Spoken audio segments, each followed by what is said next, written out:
Hier, Bitcoin brisait un mur. Aujourd'hui, il trace sa route. Et pendant que les écrans clignotent en vert, les coulisses se remplissent de noms très lourds. BlackRock, le Japon, des multinationales. Tous achètent en silence. Et la question maintenant n'est plus si Bitcoin va atteindre les 100 000 $, mais quand. C'est dans ce genre de moment qu'on doit être équipé et surtout prêt. Si vous cherchez une plateforme simple, intuitive et régulée pour investir dans la crypto, je vous rappelle que Bitpanda propose en ce moment un bonus en Dogecoin chaque jour, simplement en vous connectant. C'est jusqu'au 11 mai. Le lien est en description. Mais revenons au fond du sujet, car pendant que les marchés traditionnels s'effondrent sous le poids des prévisions, de l'inflation et des tensions politiques, Bitcoin avance, comme un navire qui prend le large pendant que les autres bateaux coulent les uns après les autres. Ce n'est pas de la hype, c'est de l'exaspération stratégique. Et cette fois, ce sont les géants qui ouvrent la marche.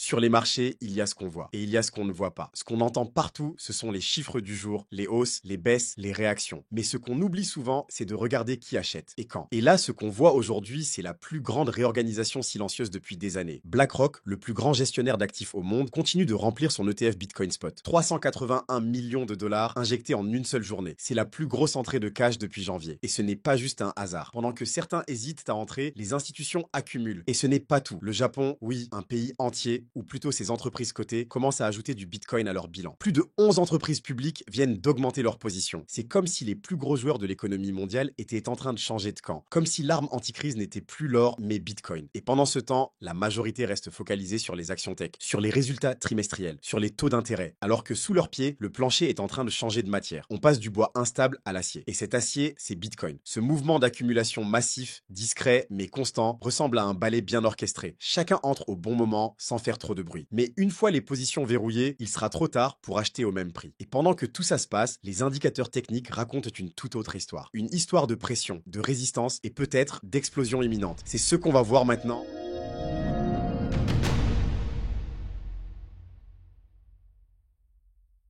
Imaginez une cocotte minute oubliée sur le feu. La chaleur monte, imperceptible au début. Mais à l'intérieur, la pression devient insoutenable. Et à un moment donné, il ne s'agit plus de savoir si elle va exploser, mais quand. C'est exactement ce qui se passe avec Bitcoin en ce moment. Le funding rate est à nouveau négatif. En langage simple, cela veut dire que ceux qui parinent contre la hausse doivent payer une taxe pour garder leur pari ouvert. Comme si les vendeurs à découvert devaient s'acheter chaque jour un peu plus de cordes pour continuer leur propre pendaison. Et plus cette taxe grimpe, plus la situation devient intenable. Ceux qui sont short sentent l'étau se resserrer. Et au moindre mouvement brutal à la hausse, ils sont forcés de tout racheter en panique. C'est ce qu'on appelle un short squeeze, une explosion de pression inversée, où ceux qui misaient sur la chute deviennent les premiers moteurs de la montée. Et cette pression, elle est concentrée. Juste au-dessus, autour de 95 000 $, une muraille de liquidation est en place. 5 milliards de dollars de positions fragiles, prêtes à s'effondrer comme un château de cartes sous la première bourrasque. Tout est en place, le bois est sec, l'étincelle approche. Et quand ça part, ça ne se calme pas doucement, ça s'enflamme d'un coup. Mais ce qui rend ce contexte encore plus rare,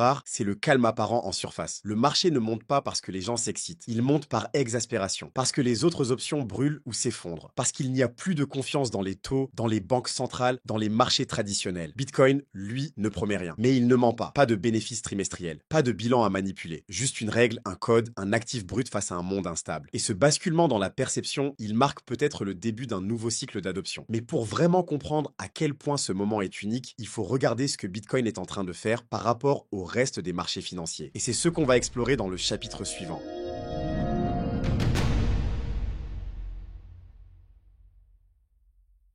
Pendant des années, Bitcoin a été accroché au marché boursier comme une barque tirée par un cargo. Quand le Nasdaq plongeait, il plongeait aussi. Quand la Fed éternuait, tout l'écosystème crypto attrapait froid. Mais aujourd'hui, la corde se détache. Le FMI vient de publier ses nouvelles prévisions. Croissance mondiale en baisse, inflation américaine en hausse. Un cocktail que normalement les actifs à risque fuient comme la peste. Et pourtant, Bitcoin grimpe. Pendant que les grandes entreprises américaines annoncent des résultats moroses, que l'économie ralentit sous l'effet des guerres commerciales, Bitcoin, lui, accélère. Comme un voilier qui prend le vent quand les tankers s'enlisent dans une mer d'huile. Bloomberg parle même désormais de Bitcoin comme d'un refuge. Pas un actif risqué, pas un pari spéculatif, un abri, une sortie de secours face à un système essoufflé. C'est un changement de paradigme. Comme si le marché était en train de réécrire ses propres règles. Bitcoin n'a pas de chiffre d'affaires, pas de PDG, pas de plan de croissance. Et c'est justement pour ça qu'il attire. Il ne dépend d'aucun gouvernement, d'aucune banque centrale, il ne vit pas au rythme des hausses de taux ou des élections. C'est un actif nu, libre, brut. Et dans un monde saturé d'incertitudes politiques et économiques, cette neutralité liquidité devient une valeur refuge. C'est pour cela que les institutions y reviennent. Pas pour faire un X10 en 6 mois, mais pour s'extraire d'un monde trop prévisible et trop fragile. Et cette nouvelle perception, elle ne vient pas de Twitter. Elle vient des grands médias, des banques, des gestionnaires d'actifs. Ce sont eux qui aujourd'hui enseignent au grand public pourquoi Bitcoin a de la valeur. Et pendant que cette narrative se construit, une autre donnée confirme la tendance, la liquidité mondiale. C'est ce qu'on va explorer maintenant.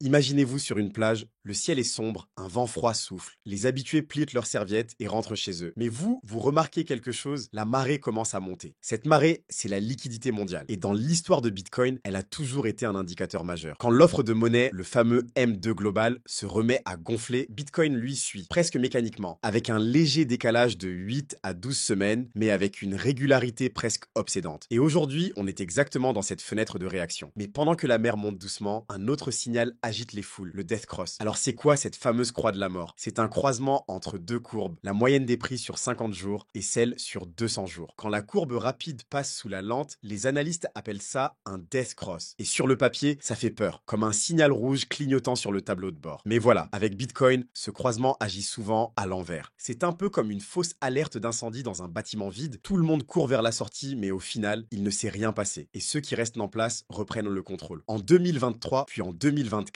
Bitcoin a rebondi précisément au moment du Death Cross, comme si cette croix de la mort devenait un tremplin de vie. Et cette fois, le scénario semble se répéter. Le Death Cross vient de se produire. Mais au lieu de s'effondrer, Bitcoin repart à la hausse, porté par la liquidité, par les achats massifs d'institutions, par un changement de perception globale. C'est comme si le marché entier était en train de se réorganiser. La peur des anciens signaux n'a plus le même effet. Et la vraie force, désormais, vient de l'argent réel qui entre, discrètement, mais puissamment. Alors, est-ce que cette configuration annonce un top? Non. Elle annonce un basculement, un passage de relais, un moment où l'ancien monde tremble pendant que le nouveau se structure. Mais pour que ce nouveau cycle s'enclenche totalement, il manque encore un feu vert. Et ce feu vert, un seul homme peut l'allumer.